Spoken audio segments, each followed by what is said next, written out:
100 வருஷத்துக்கு மேல போஸ்ட் ஆஃபீஸ்ல இருந்த பதிவு தபால் சேவைய, அதாவது பார்த்தீங்கன்னா, ரெஜிஸ்டர் புக்கிங்க வந்து போஸ்ட்போன் பண்ணிட்டாங்க. நம்ம போஸ்ட் ஆஃபீஸ் போய் ரெஜிஸ்டர் போஸ்ட் புக் பண்ண முடியாதான்னு கேட்டா, புக் பண்ண முடியாது. அடுத்த மாசம், அதாவது 1/9/2025 இருந்து ரெஜிஸ்டர் போஸ்ட்னு ஒரு சேவையே போஸ்ட் ஆஃபீஸ்ல இருக்காது. ரெஜிஸ்டர் போஸ்ட்டையும் ஸ்பீட் போஸ்ட்டையும் மெர்ஜ் பண்ணி ஸ்பீட் போஸ்ட் ரெஜிஸ்டர் அப்படின்னு சொல்லி கொண்டு வந்திருக்காங்க. இந்த சேவை பார்த்தீங்கன்னா, வர்ற 9ஆம் மாசம் 1ஆம் தேதி இருந்து அமலுக்கு வரப்போகுது.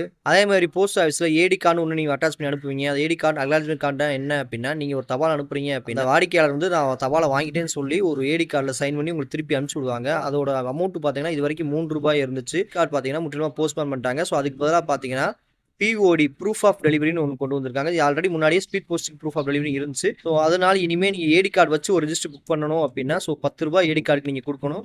ரெஜிஸ்டர் போஸ்ட்டே இனிமேல் கிடையாது. அது பதிலாக ஸ்பீட் போஸ்ட் ₹41 வரும். மினிமம் ஒரு தபால் நீங்கள் புக் பண்ணணும் அப்படின்னாலே ₹41 ப்ளஸ் 10 ப்ளஸ் ஜிஎஸ்டின்னு வர்றப்ப ஸோ ₹12 வரும். ஒரு ₹53 நீங்கள் வந்து செலவழிக்கிற மாதிரி வரும். ஸோ அப்போ இப்போ ரெஜிஸ்டர் புக் பண்ணிக்கலாமா அப்படின்னு கேட்டீங்கன்னா, தாராளமாக பண்ணிக்கலாம். ஸோ மாதம் 1ஆம் தேதிக்கு முன்னாடி வரைக்கும் நீங்கள் ரெஜிஸ்டர் போஸ்ட் புக் பண்ணிக்கலாம். ஸோ அதுக்கான கட்டணம் பார்த்தீங்கன்னா, ஒரு நார்மல் ஒரு ரெஜிஸ்டர் புக் பண்ணுறீங்கன்னா ₹26, ஏடி கார்டு ப்ளஸ் ₹3 ₹29 வரும். இனிமே பார்த்தீங்கன்னா ₹26 புக்கிங் சார்ஜஸ், ஏடி கார்டு சார்ஜஸ் 10 ப்ளஸ் ஜிஎஸ்டி ₹2 வரும். ஸோ ₹12 அப்படின்னு பார்த்தீங்கன்னா, ஒரு தபால் நீங்கள் புக் பண்ணணும்னா இப்போதைக்கு நிலைமைக்கு ₹38 நீங்கள் செலவழிச்சாகும். சோஷியல் டிபார்ட்மெண்ட் பார்த்தீங்கன்னா நிறைய அப்டேட் கொடுத்துக்கிட்டே வராங்க. ஒவ்வொரு நாளும் ஒரு புது புது மாற்றங்கள் டிபார்ட்மெண்ட்ல வந்துகிட்டே இருக்கு. தபால் துறை கொண்டு வந்ததுல பதிவு தபால் மற்றும் விரைவு தபால் இரண்டையும் மெர்ஜ் பண்ண ப்ராசஸ் பத்தி நீங்க என்ன நினைக்கிறீங்க? கமெண்ட் பாக்ஸ்ல கமெண்ட் பண்ணுங்க. நம்ம எல்லாருமே தெரிஞ்சுக்கலாம்.